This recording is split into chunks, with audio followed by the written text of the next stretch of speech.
Amém? Amém. 1 Reis, capítulo 19, a partir do versículo 18, diz assim: Deus falando a Elias: Também eu fiz ficar em Israel 7.000, todos os joelhos que se não dobraram a Baal, e toda a boca que o não beijou. Partiu, pois, Elias dali, e achou a Eliseu, filho de Safete, que andava lavrando com 12 juntas de bois adiante dele. E ele estava com a 12ª. Elias passou por ele e lançou a sua capa sobre ele. Então deixou ele os bois e correu após Elias e disse: Deixa-me beijar a meu pai e minha mãe, e então te seguirei. E ele disse: Vai e volta, porque te tenho eu feito. Voltou, pois-te de trás dele, e tomou uma junta de bois, e as matou, e com os aparelhos dos bois cozeu as carnes, e as deu ao povo, e comeram. Então se levantou e seguiu a Elias, e o servia. Aleluia. Glória a Deus.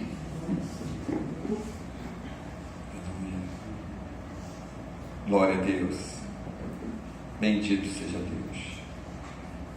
Esse capítulo, emendamos já no final dele, é o decorrer da passagem que Elias está fugindo da presença de Jezabel, temendo a sua própria vida, porque ele disse que mataram todos os profetas e só eu fiquei, estava temendo. Aí Deus disse para ele: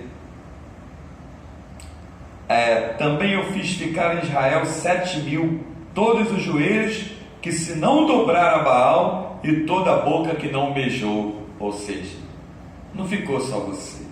Então, primeira coisa que o Espírito de Deus está revelando nessa hora: nunca ache que só você é crente e que não tem mais crente. Amém. Ainda que tu não tenha alguém para dar um testemunho, ainda como hoje no tempo que a gente está vivendo, essa catástrofe nas igrejas, entre aspas, evangélicas, porque deixaram de ser, porque na igreja evangélica não tem catástrofe. Na igreja evangélica tem poder, tem unção, tem milagre, tem maravilhas do Deus de milagre.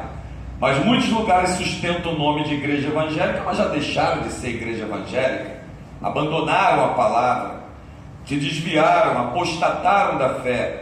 Mesmo assim, nunca ache que só você está servindo a Deus. Ainda tem pessoas valentes, valorosos, que não negaram o Senhor, que guardaram a palavra de Deus. Tem pessoas que ainda são fiéis. Amém. E não é porque não conhecemos que queira dizer que não existe. Existe, embora a gente não tenha onde te apontar agora, mas existe. Aqui é uma lição clara. Quando Elias disse: mataram os teus profetas, só eu fiquei, ele não estava mentindo.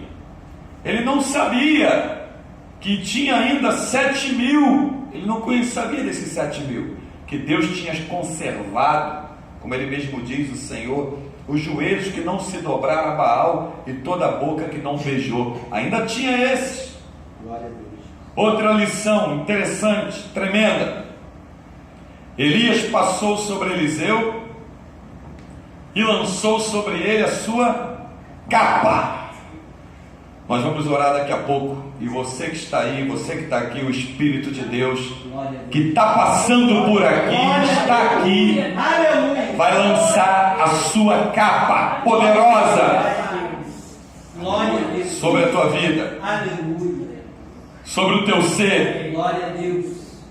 Aleluia. Glória a Deus. Esse ato de lançar a capa e o atender esse lançamento da capa simbolizava um chamado. Sabia disso?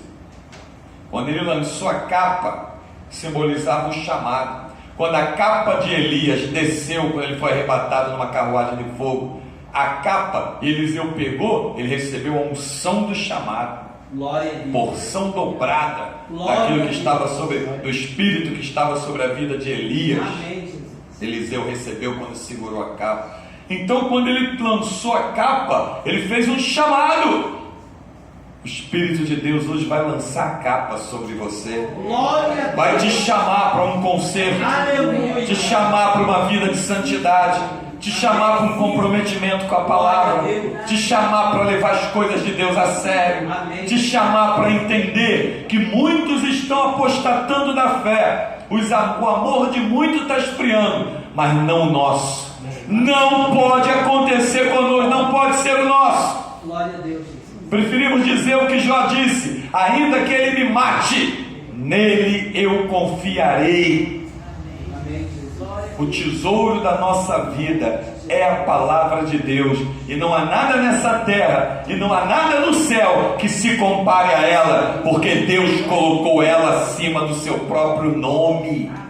Então esse é o tesouro da nossa vida, essa é a doutrina da igreja, é ela que vai nos levar a encontrar com o Senhor dos ares, a palavra de Deus dentro do nosso espírito. E Eliseu ainda não tinha entendido naquele momento a profundidade do chamado. Depois ele entendeu.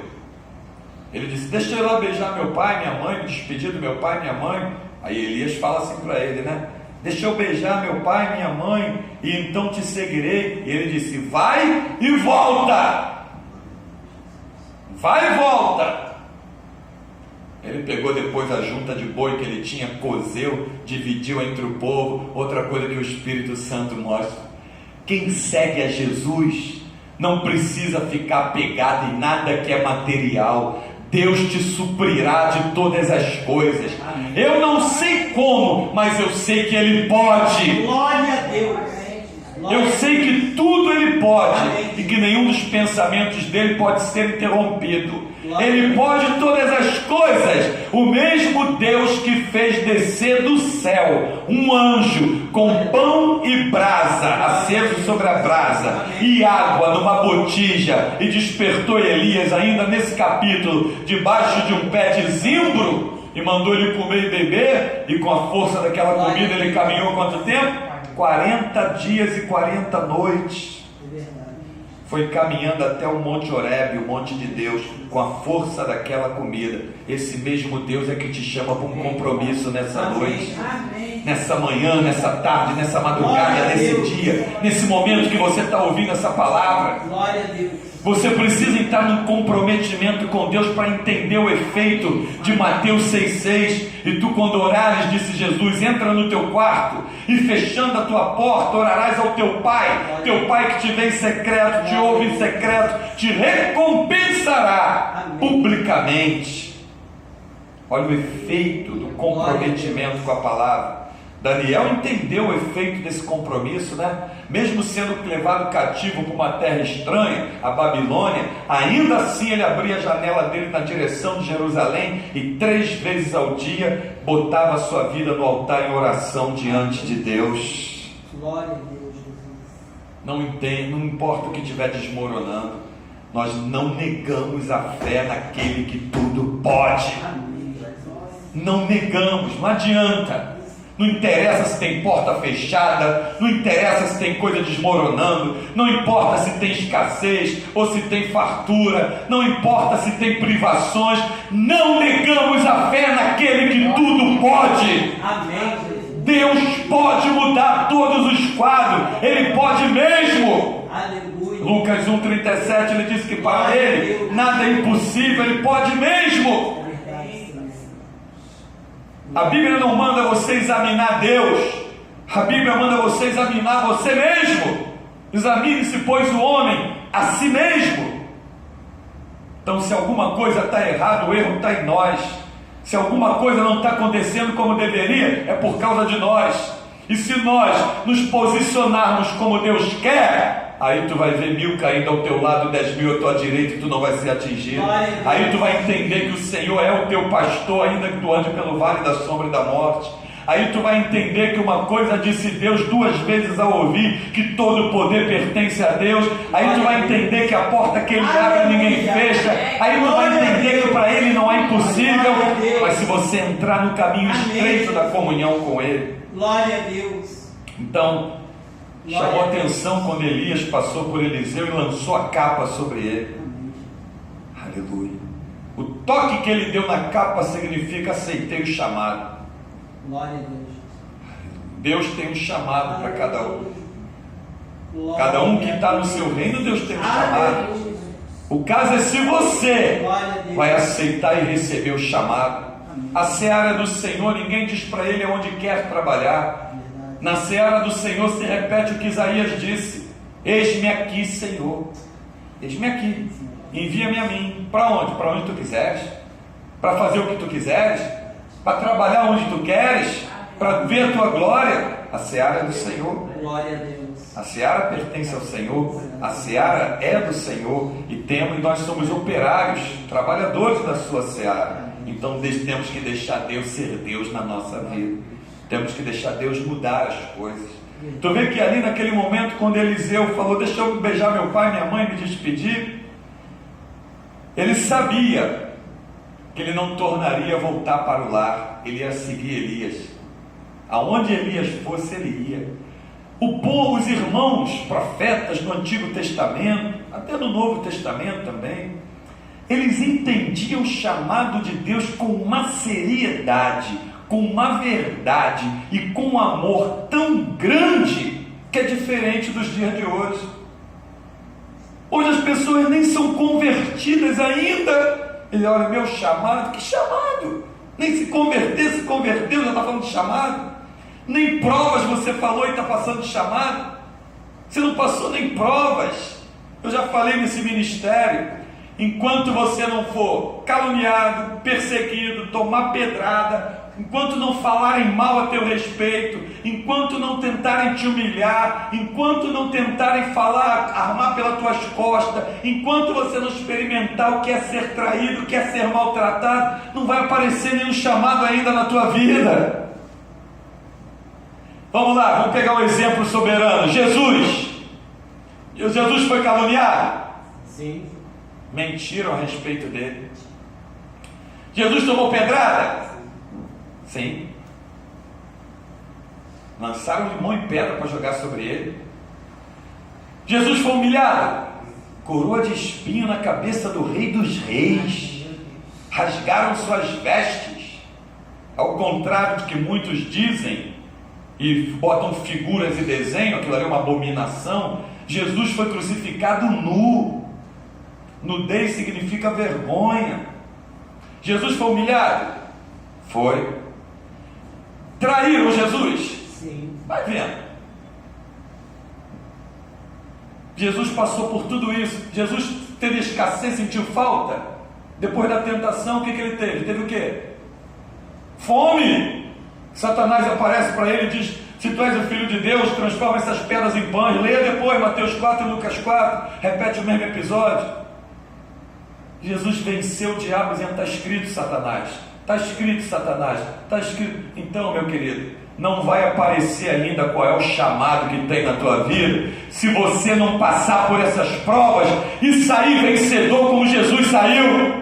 Glória a Deus. O que a gente vê hoje em dia por aí é uma brincadeirazinha, que um dia eles vão pagar por isso, dentro dos lugares com rótulo de igreja. Meu pai era pastor, meu avô era pastor, eu sou pastor. Está brincando. Brincadeira. Minha mãe não sei o que, não sei o que lá, já que eu sou pastor, minha esposa é missionária. Conversa fiada. Quem é que te falou isso? Não, porque eu fiz seminário, agora eu sou pastor. Quem te disse que seminário forma pastor? Ou seminário vai dizer o que tu vai ser no reino de Deus? Qual foi o seminário que Pedro fez? Quando Jesus se manifestou a ele e disse: ó, apacenta as minhas ovelhas, chamado pastoral. O seminário dele era de andar com Deus e ter experiência com Deus. Esse seminário não pode se afastar da nossa vida. Então não é um homem botando a mão na cabeça de outro homem e dizendo: a partir de hoje tu é isso, tu é... Não! Isso é brincadeirazinha que estão fazendo por aí, que não dá em nada.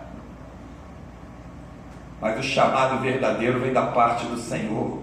Glória a Deus. É o Espírito de Deus que se manifesta e fala. O nosso Deus é Espírito, o nosso Deus fala. Glória a Deus.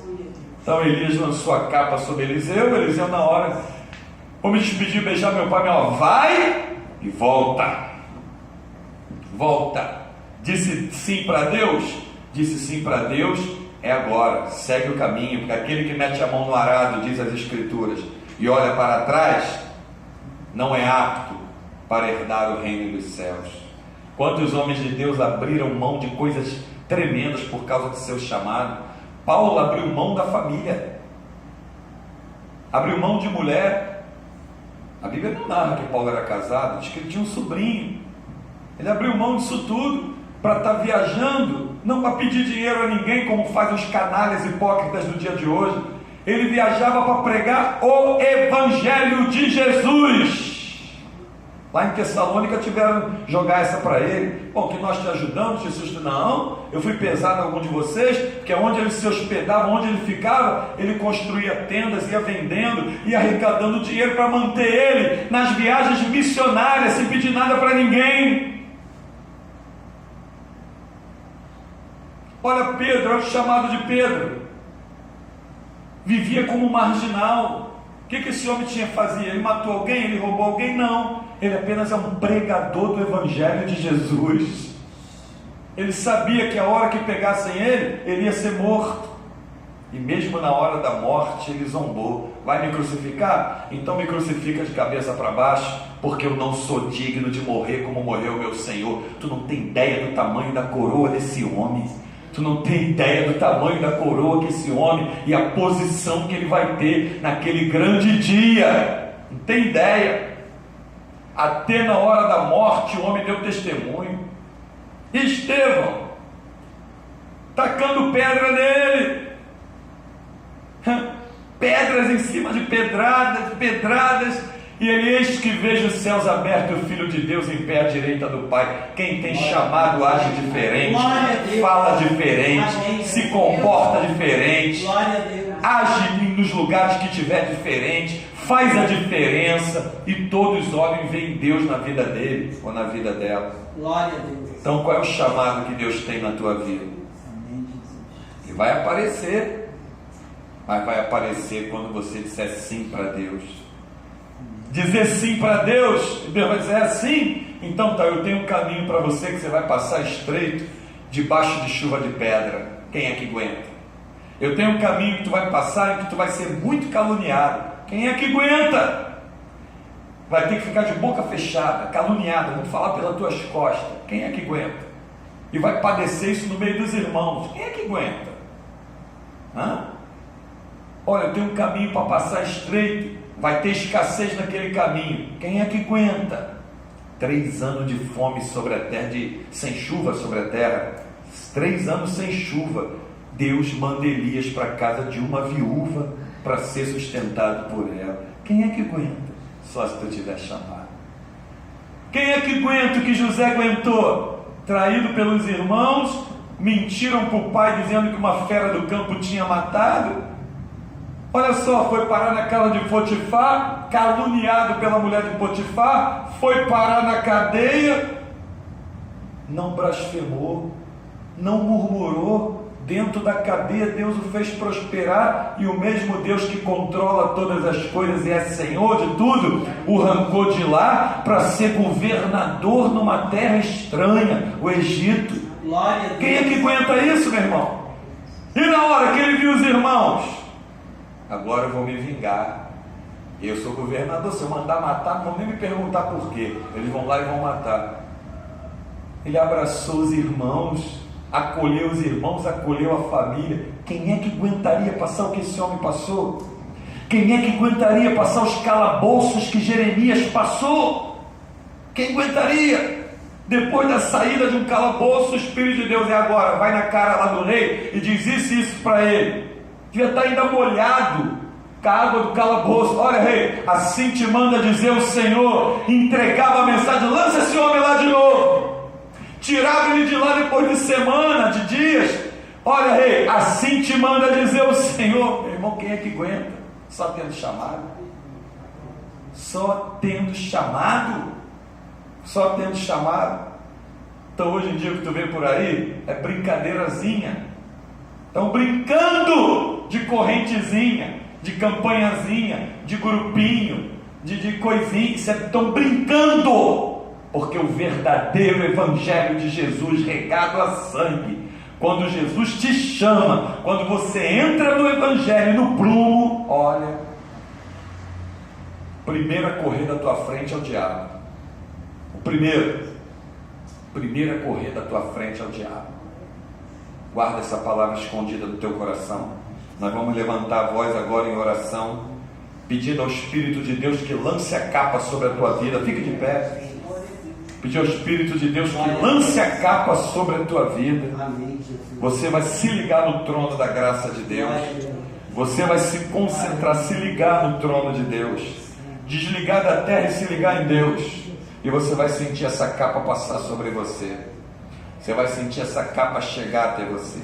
Você vai sentir